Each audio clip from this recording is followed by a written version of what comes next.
अपने सभी भाइयों को राम दरबार की तरफ से राम राम। मोदी जी के यूट्यूब क्रिएटर इंडिया अवार्ड में हमें भी निमंत्रण दिया गया, जिसमें हम गए और हमें कुछ बोलने का मौका मिला, जिसमें हमारा तालियों के साथ स्वागत किया गया। हमें बहुत अच्छा लगा कि मोदी जी ने यूट्यूबरों को जो देश के लिए कुछ कार्य कर रहे हैं, अच्छे अच्छे काम कर रहे हैं, उनको अवार्ड से सम्मानित किया, जिसमें बहुत फेमस यूट्यूबर भी आए। उन्होंने अपना पक्ष रखा और उन्हें अवार्ड दिया गया। इससे यूट्यूबरों को बहुत ही प्रोत्साहन मिल रहा है और वो देश के लिए काम करने के लिए प्रोत्साहित हैं और आगे भी करते रहेंगे। मोदी जी का धन्यवाद सभी यूट्यूब चैनलों की तरफ से। आपने सभी को ये एक मौका दिया देश के लिए कुछ काम करने का। तो मंच पर आमंत्रित करती हूँ।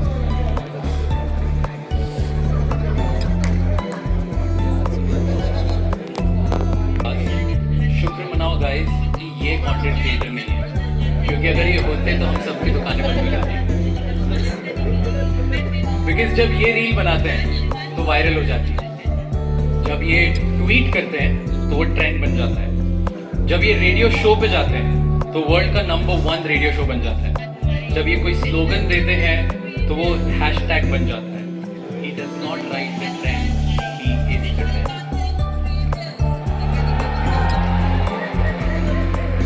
Ladies and gentlemen, join your hands together for the influencer of the influencers, the OG, the GOAT, who is making the Indian dream. Through their insightful content and wide range of topics, they have raised awareness for New India. Engaging approach to Indian history.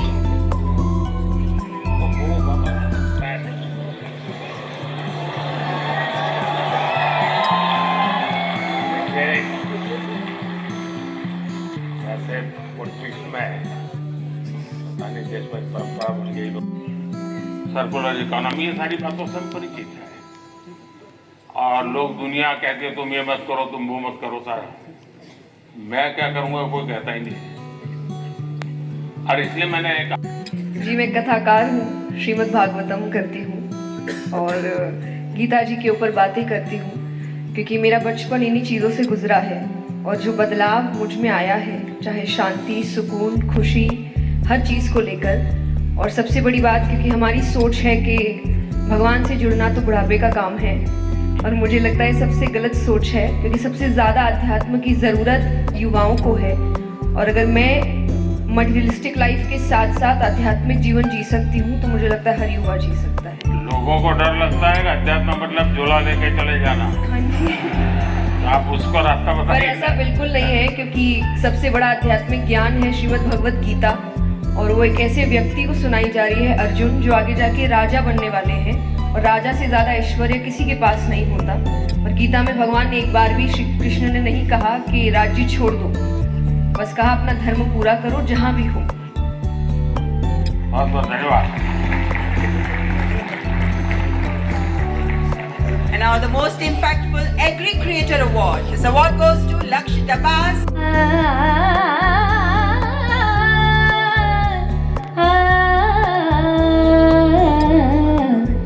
डिमिक डिमिक डमरू कर बाजे, प्रेम मगन नाचे भोला भोला।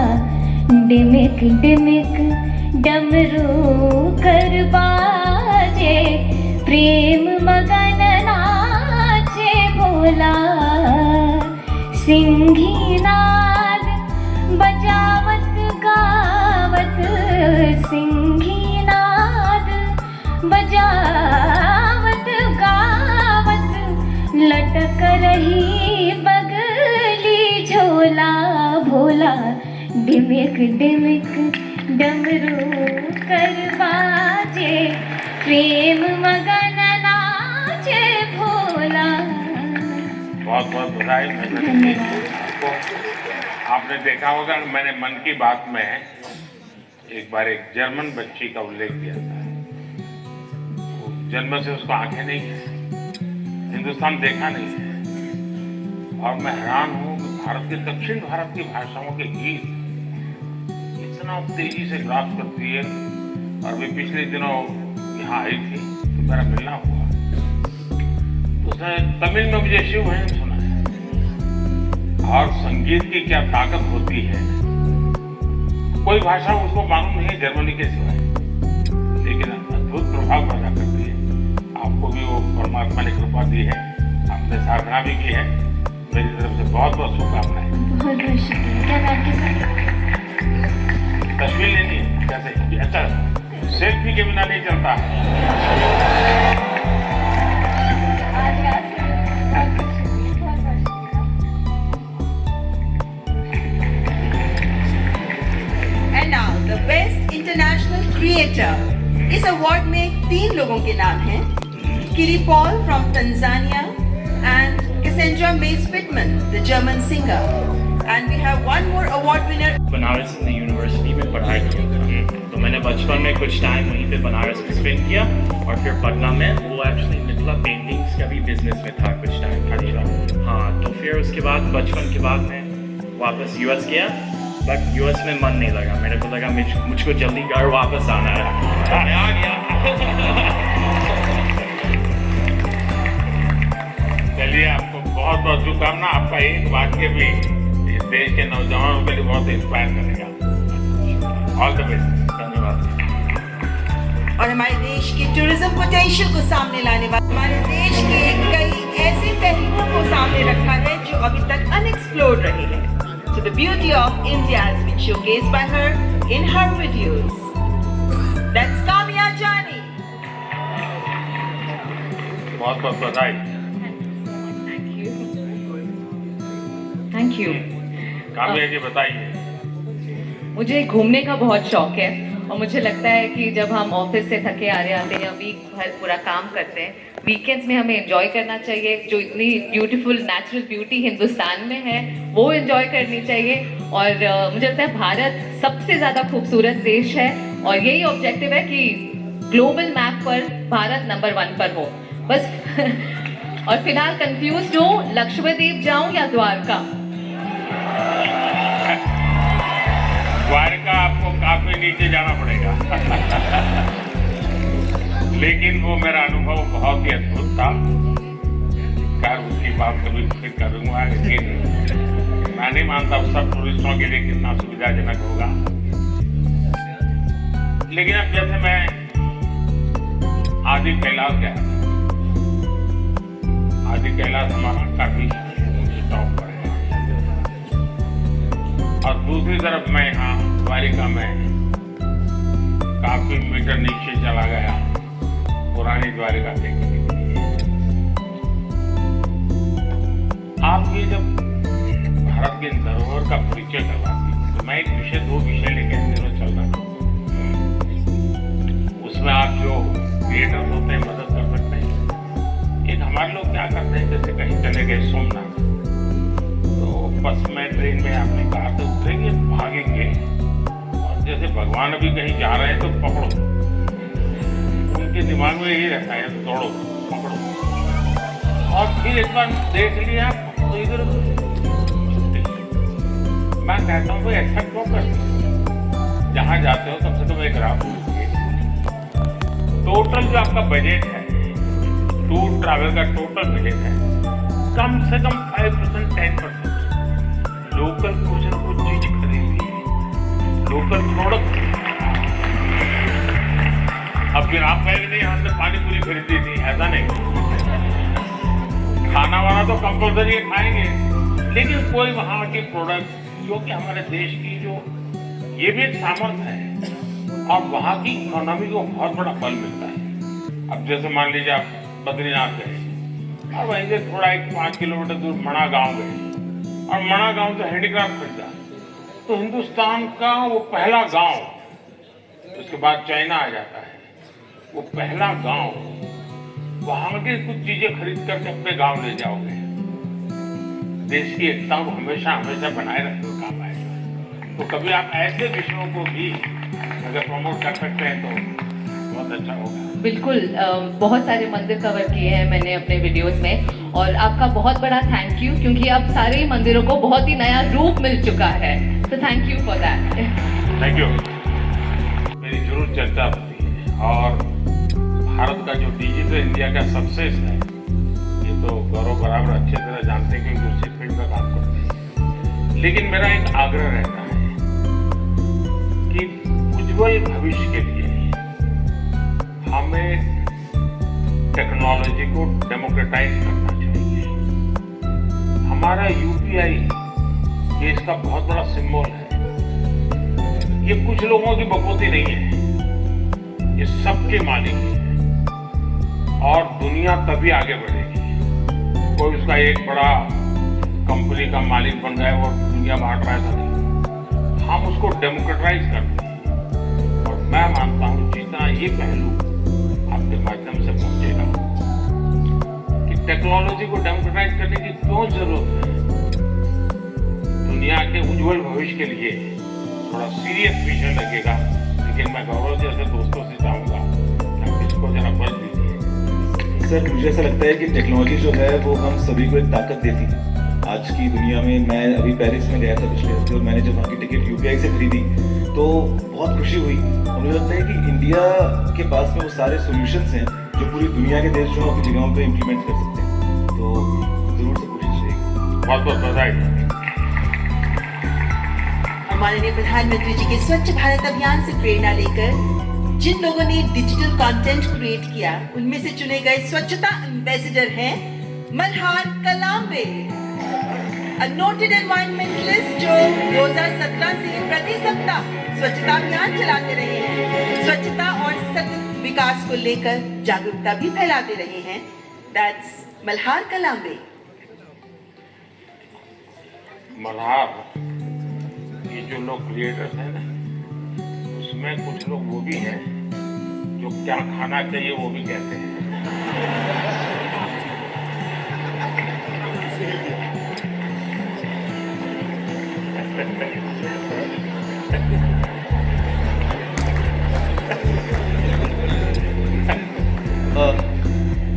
इस पुरस्कार के लिए शुक्रिया।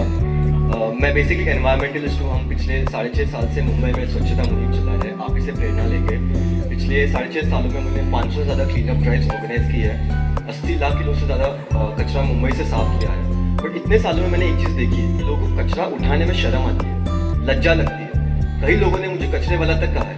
बट मैं एक चीज़ में विश्वास रखता हूँ कि अगर देश साफ करना है तो हाथ तो गंदे करने पड़ेंगे। Thank you. बहुत बहुत शुभकामनाएं। और आपने युवकों को बड़ी प्रेरणा दी है। अच्छी अच्छी सेलिब्रिटीज उनके साथ जुड़ती है, काफी मेहनत करते हैं और नियमित रूप से करते हैं, ऐसा नहीं टोकनिज्म करते हैं। और उन्होंने एक वातावरण बनाया है। मैं आपको बहुत बधाई देता हूँ, लेकिन फिर भी मैं चाहूँगा थोड़ा। बट सर, मैं एक चीज़ कहना चाहूँगा, अपने अंकित भैया के साथ लास्ट ईयर स्वच्छ भारत दिन के दिन क्लीनअप किया था। ये मेरी भी एक इच्छा है कि कभी आपके साथ क्लीनअप कर पाऊँ। वाह, थैंक यू। जरूर मौका मिलेगा। हर प्रकार की सफाई में काम आ सकता है। इस चुनाव में भी सफाई होने वाली है।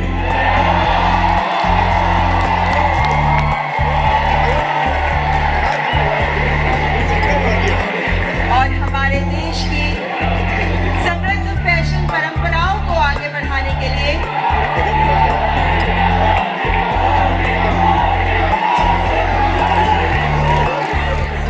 The next category heritage fashion icon award, और इस अवार्ड के विनर हैं जहानवीर सिंह। आप पूरी तरह भारत के पारंपरिक फैशन को आगे बढ़ा रही हैं, जिनमें भारतीय साड़ियां भी मौजूद हैं। Spirituality, Bhagavad Gita, heritage fashion पर आप काम करती रही हैं। That's जहानवीर सिंह। नो बाबा,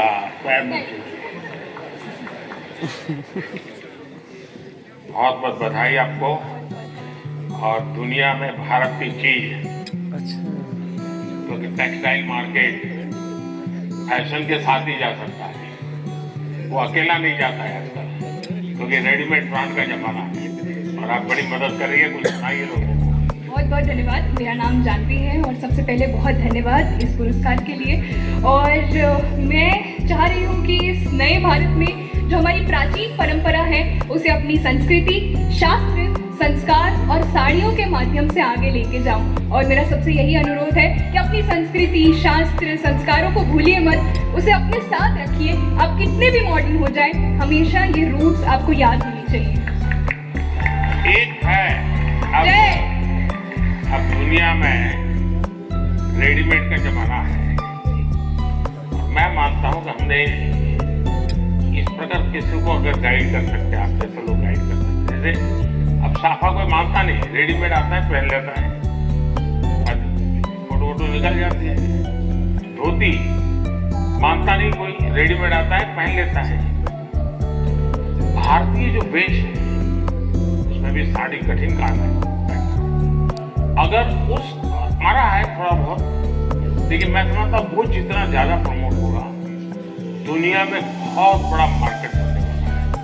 तो उस दिशा में कैसे आप लोगों को इंस्पायर कर सकते हैं? मुझे लगता है हमारे देश में बहुत अलग अलग प्रकार के टेक्सटाइल्स हैं और उसको अपने वीडियोस से मैं प्रमोट करती हूँ। उसका पहनावा कैसा है, उसकी बुनाई कैसे की जाती है, टेक्सटाइल कैसा है, तो उसको आगे ले जाने का प्रयास है वीडियोस के माध्यम से, ताकि लोगों को पता चले कि हमारे भारत में इतने अलग अलग टेक्सटाइल्स और इतने सुंदर प्रिंट्स, वैरायटीज हैं जो हमें देश के सामने लानी चाहिए। और भारत एक सबसे सुंदर देश है और उसकी विरासत, उसकी परंपरा, संस्कार, संस्कृति, हर एक चीज़ बहुत सुंदर है।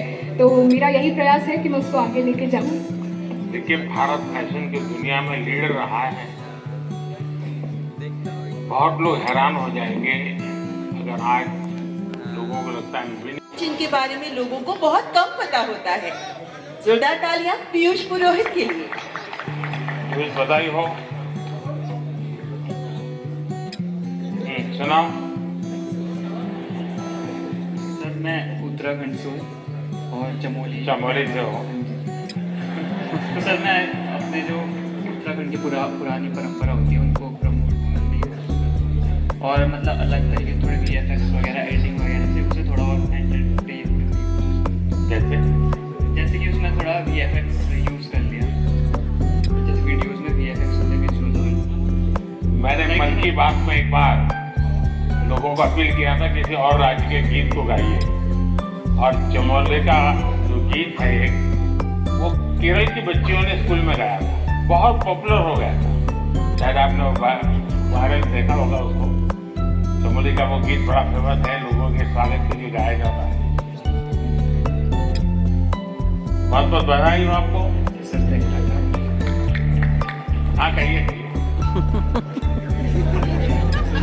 कोई बात नहीं, तो फर्स्ट टाइम वाले ही है।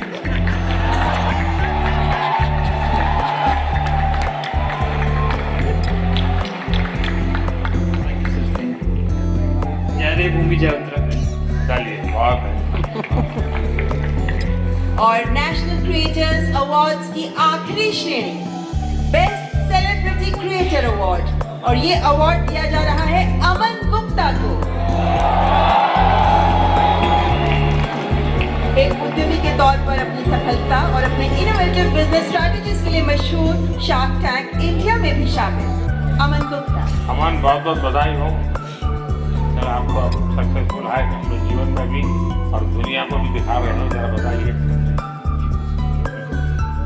तो सर 2016 में जब स्टार्टअप इंडिया, स्टैंडअप इंडिया आया था, हमने अपनी कंपनी स्टार्ट करी थी सर। वो तो जब हमने स्टार्ट करी थी तो लोग बोलते थे कि ये क्या कर लेंगे, ऐसा छोटा सा ब्रांड है, कुछ नहीं कर पाएंगे। और आज सर 2024 7 साल बाद sir we are world's second largest sir, तो विश्व सेकेंड लार्जेस्ट ऑडियो ब्रांड। 2021 में सर कोविड आया सर, हमारा सारा सामान इंडिया के बाहर बनता था सर। 2021 में आपने मेक इन इंडिया स्टार्ट किया सर, यहाँ पहन के घूमते हैं सर प्राउडली हम। और सर आज की date sir 70% of our products are now made in India sir. तो सर अभी अगला हमारा बस यही विजन है सर कि इंडिया से कोई ब्रांड, अच्छा ब्रांड इंडिया से बाहर जाए। और जैसे यहाँ पे जब कोई फिरंगी प्रोडक्ट आता है और लाइन लगती है, हम चाहते हैं फिरंगी भी हमारा प्रोडक्ट लाइन लगा के खरीदे सर। बहुत बहुत बधाई, बहुत बहुत बधाई। Thank you sir. बहुत बहुत आभार माननीय प्रधानमंत्री जी, ये पुरस्कार प्रदान करने के लिए आपका बहुत बहुत शुक्रिया। मैं दोनों जजेज और भी 2 लोग थे, लेकिन शायद वो बाहर है। मैं जजेज का बहुत धन्यवाद करता हूँ, इतने शानदार लोगों को परिचय करवा दिया आपने। बहुत बहुत बधाई आपको। रूपाली गांगुली जी और कृष्ण जोशी जी, आपसे अनुरोध कृपया अपना स्थान ग्रहण करें। आपका बहुत बहुत आभार।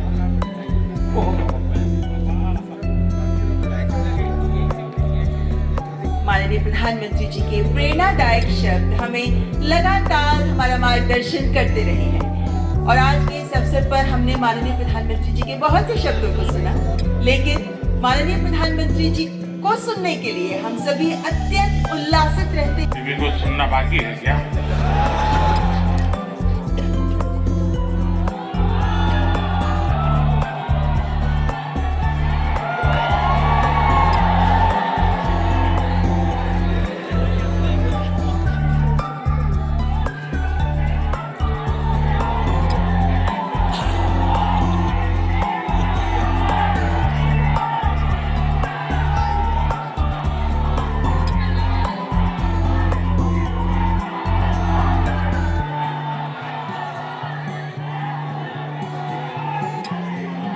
कैसे हैं आप सब लोग? थोड़ी सी वाइब भी तो चेक हो जाए।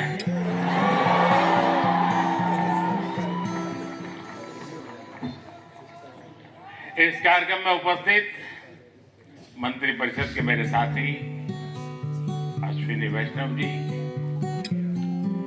जूरी मेंबर्स भाई प्रसून जोशी जी, रूपाली गांगुली जी, देश के कोने कोने से यहाँ उपस्थित सभी कंटेंट क्रिएटर्स, देश के कोने कोने में इस आयोजन को देख रहे मेरे सभी युवा साथी और सभी अन्य महानुभाव, आप सबका स्वागत है, आप सबका अभिनंदन है।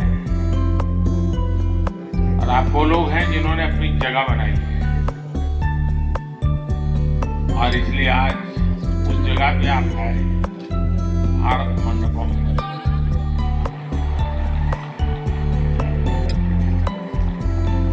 और बाहर सिंबल भी क्रिएटिविटी से जुड़ा हुआ है, आप देखिए। और यही जगह है जहाँ G20 से सभी मुखिया यहाँ इकट्ठे हुए थे और आगे की दुनिया कैसे क्रिएट करनी इसकी चर्चा कर रहे थे।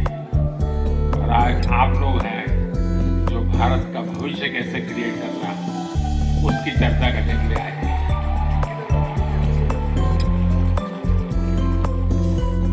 साथियों, जब समय बदलता है, टाइम चेंज होता है, जब नए युग की शुरुआत होती है तो उसके साथ कदम से कदम मिलाना ये देश का दायित्व है। आज भारत मंडपम में देश अपने उस दायित्व को पूरा कर रहा है। पहले नेशनल क्रिएटर अवार्ड्स पहला है, ये आयोजन नए दौर को समय से पहले पहचान देने का आयोजन है।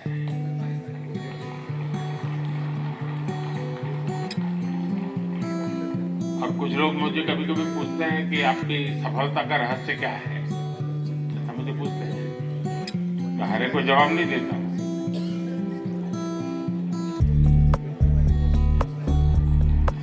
कोई रेस्टोरेंट वाला अपना किचन दिखाता है क्या?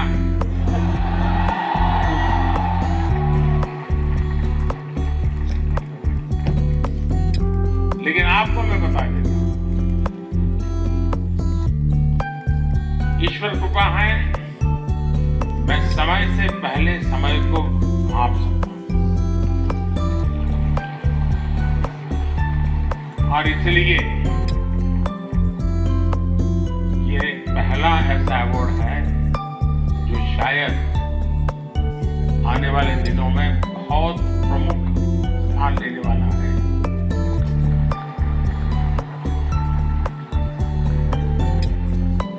ये इस नए युग को एनर्जाइज कर रहे हैं। आप सब युवाओं को सम्मान देना, क्रिएटिविटी को सम्मान देना और समाज की रोजमर्रा की जिंदगी के प्रति संवेदनशील है, उसको सम्मान करने का अवसर है। भविष्य में ये अवार्ड कंटेंट क्रिएटर्स के लिए बहुत बड़ा मोटिवेशन बनेगा। उनके काम को एक बहुत बड़ी पहचान मिलेगी। आज जिन्हें नेशनल क्रिएटर्स अवार्ड मिले हैं, मैं उन विजेताओं को तो बधाई देता ही देता हूं, और जिन्होंने इसमें बढ़ चढ़ करके हिस्सा लिया, क्योंकि बहुत कम समय मिला था, हम ज्यादा इस चीज को पॉपुलर भी नहीं कर पाए थे, और मैं नहीं चाहता था कि मैं इसमें और समय गंवाऊं, लेकिन जल्दी जल्दी में भी, इतने कम समय में भी 1.5-2 लाख क्रिएटिव माइंड्स इसके साथ जुड़ जाए, ये मेरे देश की भी एक पहचान बना देता है।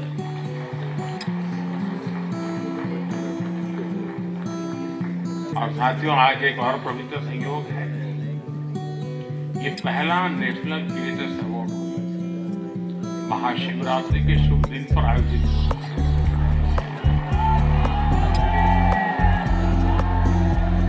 और मेरे काशी में तो शिव जी के बिना कुछ नहीं चलता है।